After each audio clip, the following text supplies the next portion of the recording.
This is the highest damage solo build for Revenant. Today we're gonna take a look at this very fun Renegade build that is very high damage but still has amazing sustain as well. This build is very capable of soloing a lot of content while still being very tanky and very aggressive at the same time. I think it's very fun. It's probably one of the most fun elite specs for Revenant to play in a solo scenario because it's a little bit more engaging than, for example, Herald. Credits for the original build to Lord Heisen. I want to promote this build because it's extremely strong, extremely fun to play. And with that much out of the way, let's jump right into the gear. The gear is very straightforward. You want to go full Celestial with Trapper Rune, and if you can afford infusions, you go for Expertise infusions. You want to run Shortbow. With your main weapon set, you want to run Mace and Axe. For your Shortbow, you want to run Torment and Doom, or if you want to min-max even more, you go with Torment and Corruption Sigil, so that you get some more stacks. On your Mace and on your Axe, you want to run Frailty and Torment. For Trinkets, you go full Celestial too, and for a Relic, you want to choose Relic of the Fractal, just for the most amount of damage that you can do. When it comes to Consumables, you want to run with Peppered Cured Meat Flatbreads for the condition damage and expertise, and the minus 10% incoming damage.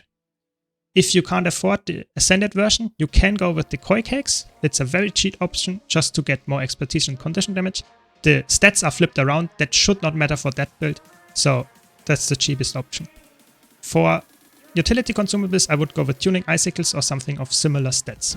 So for the traits, you have two options. You have the aggressive variant and the defensive variant. We start with the aggressive variant.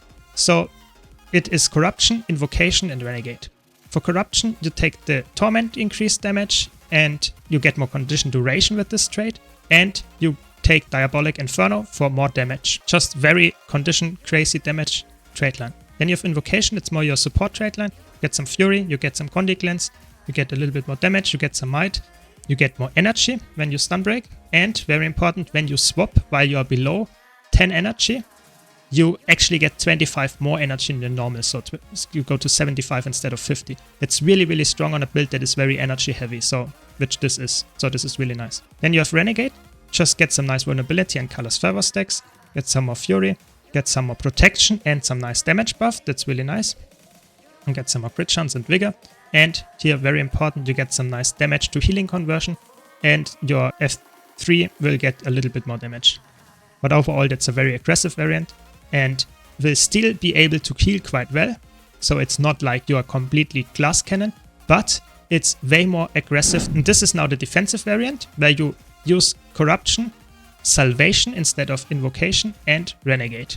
For Corruption, you take Torment again, you take the increased duration, but this time you take the Fiendish Tenacity trait so that you get very high healing output with resistance.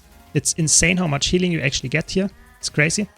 Then you have Salvation just for more healing, some healing power and concentrations, and very nice damage reduction. Get some passive barrier as well, and some Condi Cleanse whenever you dodge. It's really defensive now. So this trait line makes you very tanky and you still have amazing DPS. Then in Renegade, we go for Blood Fury this time to get more bleeding duration and the Color's Favor improvement.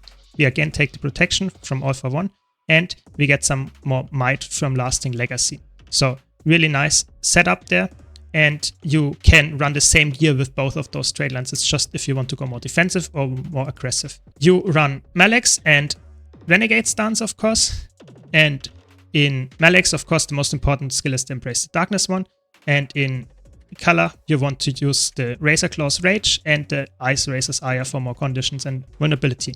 For the gameplay of this build, you mostly want to stick to Mace and Axe for more Condi pressure in melee, but if you have to go to ranged and you can't apply your Condis from melee with your Mace anymore, then you swap to your Shortbow, but only then. You would typically not use the Shortbow in your normal rotation, you will stick to your Mace and Axe skills.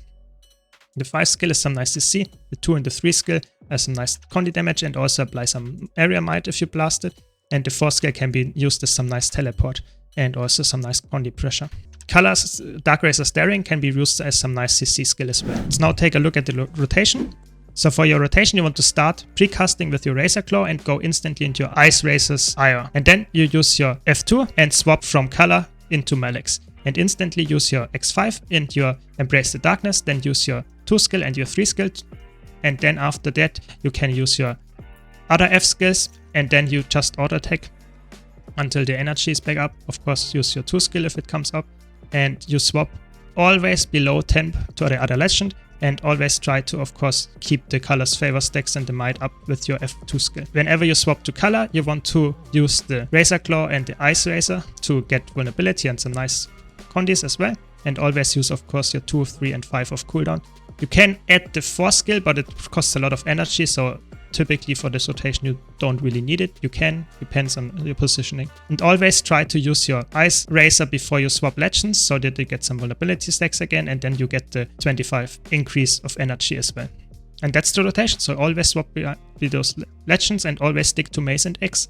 And of course use all your attacks that I just mentioned of cooldown. If you need to go ranged, you go to the short bow. You can see in the background this build is very capable of soloing a lot of content while still being very tanky and very aggressive at the same time. I think it's very fun. It's probably one of the most fun elite specs for Revenant to play in a solo scenario because it's a little bit more engaging than, for example, Herald. Herald and Vindicator are both very, very strong and very durable as well. So it's just a personal taste at this point. They are all very good.